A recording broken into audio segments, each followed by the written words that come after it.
बेटियां ही नहीं, हम बहुएं भी हैं। दो दो परिवारों का दायित्व है। हम दो परिवारों की आबरू लेके यहाँ सड़कों पे बैठे हैं, तो इतना तो सोचना चाहिए यार, from the well settled family. हम कोई गरीब नहीं है, हम कोई भिखारी नहीं है जो पैसों के लिए सड़कों पे बैठे हैं। जी बिल्कुल, और मैं भी आप ही की तरह जो है वो एक संघर्ष, शारीरिक भी और मानसिक भी एक संघर्ष से जूझ रही हूँ पिछले 11 सालों से। मैं 2013 से 14 से कार्यरत हूँ और मुझे लगभग 11 साल होने को आए हैं। और इन 11 सालों में घिसते घिसते बाल भी सफेद हो गए हैं।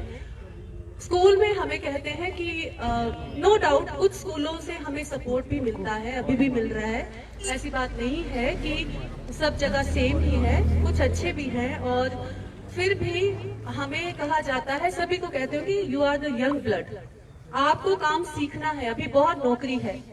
काहे का यंग ब्लड, 11 साल होते होते बाल सफेद हो गए हैं, अभी भी हम यंग ब्लड की ही काउंटिंग में चल रहे हैं। हम अपने स्कूल में जो हेल्थ केयर की जो वीटीज हैं, जितनी भी यहाँ पे बैठी हुई हैं, हम लोग आईटीएस का काम भी सीख गए हैं।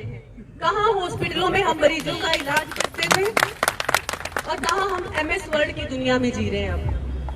तो समझ नहीं आता, क्या हम एक आईटी प्रोफेशनल हैं, क्या हम बाबू हैं, क्या हम नृत्यांगनाएं हैं। स्कूल में कोई भी कल्चर होता है, हम लोग जहाँ ना टीजीटीज आगे बढ़ते हैं ना पीजीटीज, तो हम लोग आगे जाते हैं वहां पे। तो समझ नहीं आता कि हम लोग क्या है, हम भूल चुके हैं कि हम क्या है। और दूसरी बात मैं जो कहना चाहती हूँ अपनी सभी लेडीज की तरफ से, कि हम जो यहाँ पे बैठी हुई है, हम घर परिवार वाली हैं, हम बेटियां ही नहीं, हम बहुएं भी हैं। दो दो परिवारों का दायित्व है। हम दो परिवारों की आबरू लेके यहाँ सड़कों पे बैठे हैं, तो इतना तो सोचना चाहिए। नारी शक्ति जिंदाबाद, नारी शक्ति जिंदाबाद। मैं धन्यवाद अपने परिवारों का भी करना चाहूंगी, हमारे ससुराल वालों का, जिन्होंने हमें यहाँ सड़कों पे भेजा है। यार, from the well settled family. हम कोई गरीब नहीं है, हम कोई भिखारी नहीं है जो पैसों के लिए सड़कों पे बैठे हैं। हमें सैलरी दो, नहीं, हमें सम्मान दो, ये हमारा राइट है। नारी शक्ति जिंदाबाद, नारी शक्ति जिंदाबाद।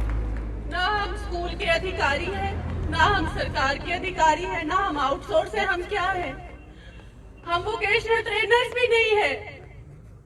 हम लोग सिर्फ एक काम, एक हथियार है जिसको कहीं भी चला दिया जाता है। आप ये भी कीजिए, वो भी कीजिए, वो भी कीजिए, और जब हमारी बारी आती है तो हम कुछ भी नहीं है। और दूसरी बात, सर अश्विनी सर कहाँ है? जहाँ भी है सर, हम आपके लिए यहाँ बैठे हैं, अपने लिए तो है, लेकिन सर हम आपके लिए यहाँ बैठे हैं। तो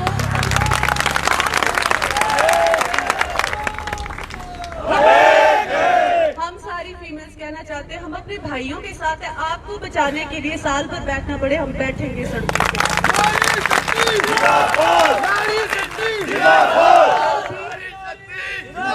कल जहाँ तक बात चली थी पुलिस वालों की, तो उसी टाइम हमने प्रण किया था कि हमारे भाइयों पे कोई बात आएगी तो हम, आप जब तक बिठाएंगे हम बैठेंगे, हम आपके आगे खड़े हैं।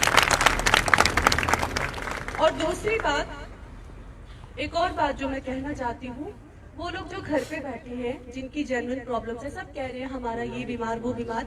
अब मैं बताती हूँ अपना, कि मैं बताना नहीं चाहती, मैं माइक पे नहीं आना चाहती थी दिलीप सर, क्योंकि जब हम आते हैं आगे तो मैं एक ऐसी इंसान हूँ जो सिर्फ सच्चाई मेरे मुंह से निकल ही जाती है। मैं एक ऐसी इंसान हूँ, तो मैं खुद एक मिस कैरेज जैसी समस्या से जूझ रही हूँ, और वो सिर्फ एक फीमेल ही समझ सकती है कि उसको कितनी दिक्कत होती है। उसके बावजूद भी मैं यहाँ बैठी हूँ, डॉक्टर्स के मना करने के बाद भी।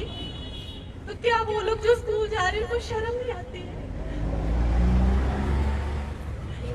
नारी शक्ति जिंदाबाद, नारी शक्ति जिंदाबाद। अभी तो लिए गड़ाई है, आगे बढ़ी लड़ाई है। मौसा है 11 साल नहीं सहेंगे अब की बार। मौसा है 11 साल नहीं सहेंगे अब की बार। तो मैं चाहती हूँ कि जो लेडीज हैं घर पे बैठी हैं अकारण, जिन्हें लगता है, जिन्हें डर लगता है कि हमें नौकरी से निकाल दिया जाएगा, तो मैं चंबा से, मेरा घर बहुत दूर है, मुझे चंबा से मेन शहर पहुंचने में भी बहुत टाइम लगता है। मैं रात के अंधेरे में ये प्रण लेके निकली थी, क्योंकि मैंने उस दिन रात भर सोई नहीं और मैंने सुबह 3:30 बजे अश्विनी सर की एक वीडियो देखी थी जिसमें मुझसे उनके आंसू नहीं देखे गए। तो हमने डिसाइड किया हम आधी रात को ही घर से निकले। तो प्लीज जो बाकी हैं आप भी आइए।